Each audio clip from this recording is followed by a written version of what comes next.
Hi, this is Tanya Sindhi from EduTV. Today we are at the prestigious Delhi Public School Puram. With me is the school principal, Miss Vanita Sehgal. Welcome to the show, ma'am. Ma'am, my question to you is, can technology replace the regular method of teaching, the chalk and the talk method?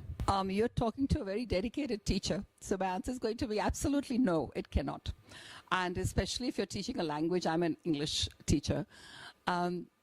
Technology can supplement the actual teaching in class. It can give you a lot more information on whatever topic is being discussed, but the basic teaching the child, the eye contact, the expression with which you can tell them, the out-of-the-box thinking, that can only happen with the teacher standing there.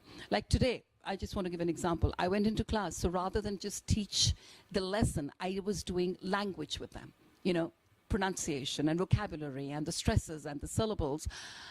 Technology will be only able to do what we tell it to do. It won't change according to the needs. And if in class I notice that a child is not paying attention, or if I feel that the students have started to look bored, so I change.